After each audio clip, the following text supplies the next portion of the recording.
Number 1. McLeod was last seen leaving her home in the 4700 block of Galad Way in Lithonia, Georgia in the early morning hours of September 24, 2011. She was en route to start her 5 a.m. shift at the Life Care Center of Gwinnett, a nursing home in Lawrenceville, Georgia, where she was a cook. She never arrived there, and has never been heard from again. There hasn't been any activity on her cellular phone or bank accounts since her disappearance. Before she vanished, McLeod had been in the process of ending an abusive relationship. She said she was afraid something would happen to her, and borrowed a gun from a friend for self-protection.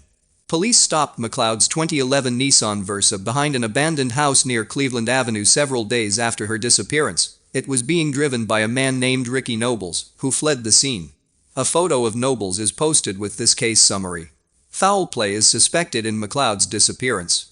Her loved ones stated she was happy with her life, did not use drugs or drink alcohol, and had no reason to leave of her own accord. In 2017, police announced they believed she'd been abducted and murdered after she left the house that morning. They stated they don't think Nobles was the killer. They have identified another suspect, a person who knew McLeod's family and was familiar with the area where she lived. McLeod was born in Guyana, a country in South America, and moved to the U.S. at the age of 13. Her case remains unsolved. Number 2. Melendi was a sophomore at Emory University and employed at the now-defunct Softball Country Club on North Decatur Road in Atlanta, Georgia in 1994. She was employed as a scorekeeper and sports equipment salesperson. She arrived for her shift at approximately 8:40 a.m. on March 26, 1994. Melendi agreed to keep score during a game at field number 1 after her employer mistakenly slated her for a shift after a scheduling conflict. She worked until approximately 12:40 p.m. that day. She was seen shortly thereafter across the street from the club at the Citgo gas station, where she purchased a soft drink. She has never been heard from again. Melendi's roommate became concerned when she failed to arrive home by the following morning. Her roommate discovered Melendi's black Nissan 280SX abandoned in the Citgo parking lot later during the day. The keys were in the ignition and the vehicle was unlocked. There was no sign of Melendi at the scene, and her roommate phoned the authorities. Melendi's father said that officials told his daughter's roommate and additional friends to drive her car back to Emory University shortly afterwards. He reported that investigators did not obtain fingerprints from the vehicle beforehand.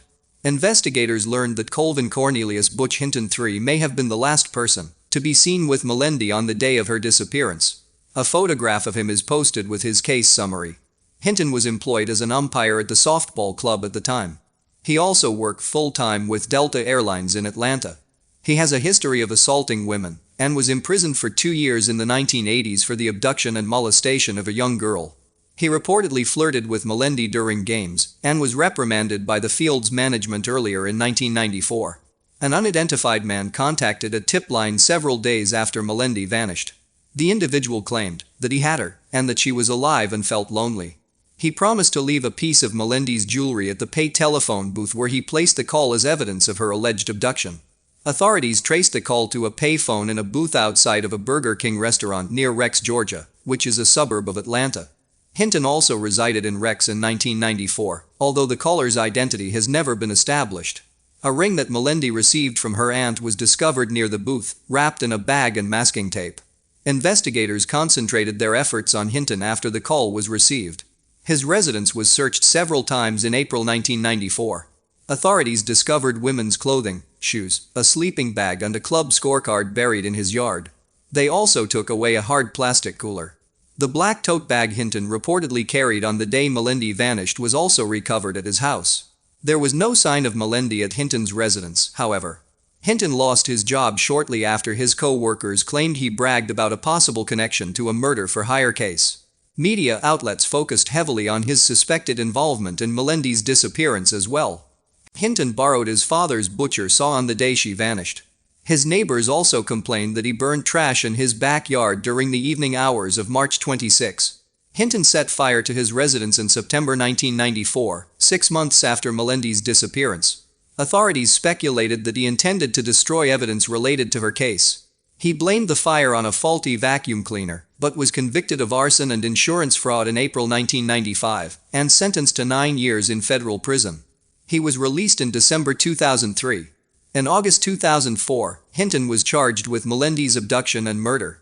Police believed that Hinton either killed her intentionally or that her death was an unintended result of him kidnapping her.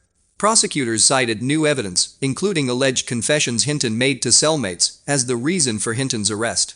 They theorized Hinton murdered Melendi and disposed of her body by dismembering it and burning the parts in a bonfire in his backyard. They also believe he was the man who made the phone call to the tip line and left the ring by the phone booth. Metal particles on the bag containing the ring were linked to Delta Airlines, where Hinton worked in 1994. Experts testified that the particles contained unusual alloys that could only be found around jet engines. Hinton pleaded not guilty to the murder, but he was convicted in September 2005 and given an automatic sentence of life in prison, as prosecutors did not seek the death penalty. He will be eligible for parole in 14 years, but it is unlikely that he will be released at that time. Hinton is the first person to have been convicted of murder in Georgia without the victim's body or evidence of a crime scene. He initially maintained his innocence in Melendi's disappearance even after his conviction, but in July 2006, he confessed to her murder and also admitted to making the telephone call and leaving the ring behind. Hinton stated he had lured Melendi into his car, then forced her to drive to his home and raped her at knife point before strangling her.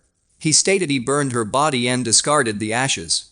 In light of Hinton's confession, authorities are renewing the search for Melendi's remains. Melendi was raised in the Miami-Dade, Florida area.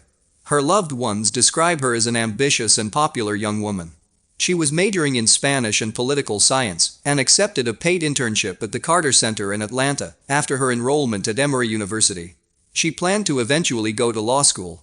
Foul play is suspected in Melendi's case due to the circumstances involved. Southwest 48th Street from 87th Avenue to 107th Avenue in Miami was renamed Shannon Melendi Drive in her honor after her disappearance. Number 3. Mary was last seen in Murray County, Georgia sometime in March or April 2004. She had moved there from New Jersey to be near her son, Paul R. Mergel, and lived in a mobile home on 5 acres of land off Devonwood Lane near Chatsworth. Mary's husband needed medical care that wasn't available locally, so she placed him in a nursing facility in New Jersey and visited him monthly. After her husband died in early 2004, she decided to sell her house and land and move back to New Jersey. She apparently never arrived, however. Her New Jersey relatives filed a missing persons report in May 2004. When police officers visited her home to do a welfare check, they discovered her belongings were packed up and her vehicle was left behind. There was no sign of her, and no one knew where she was. When police searched Mary and Paul's home, they found numerous stolen guns. Paul was convicted of theft and sentenced to 2 years in prison. He was later charged with 7 counts of first-degree forgery. He had forged Mary's name on her social security checks, cashed them and checked the money. He also used her credit cards, spending tens of thousands of dollars altogether. Photos of Paul are posted with this case summary. He pleaded guilty to the forgery charges and was sentenced to probation, but violated it by leaving the state. Paul was subsequently arrested 3 times in New Jersey on drug charges. He was extradited back to Georgia and imprisoned for probation violation. He is still in custody. He is considered a person of interest in his mother's disappearance. Mary is missing under suspicious circumstances, and her sister believes she was murdered. She was declared legally dead after her disappearance. Her case remains unsolved. Number 4. Mickey was last seen getting into a pickup truck at a motel in Doraville, Georgia on November 30, 1989. She was a single mother and living with Stephen Kreisman when she disappeared. Her son was in the care of Kreisman's mother. The day of Mickey's disappearance, she left a message on her parents' answering machine, asking them to go pick up her son, because I've got to get out of here. When her mother came to pick up Mickey's son, the child passed her a note saying, "Please take me with you now." Her Toyota Tercel was later found abandoned in Atlanta, Georgia. It was impounded and destroyed before her family reported her missing, so police never got a chance to examine it. Stephen is considered a suspect in Mickey's disappearance, in the 1992 disappearance of another girlfriend, Belinda Nord, and the murder of his wife, Rita Kreisman. Rita disappeared from Marietta, Georgia in 1986. Stephen said she'd gone out to run errands and never returned, leaving behind an infant son, a 3-year-old daughter and 2 stepsons. 2 days later, her body was found in a creek a few miles from home. She had been strangled. Although her body was partially clothed, there was no evidence of sexual assault. Rita was Stephen's second wife, the first who died of cancer in 1985.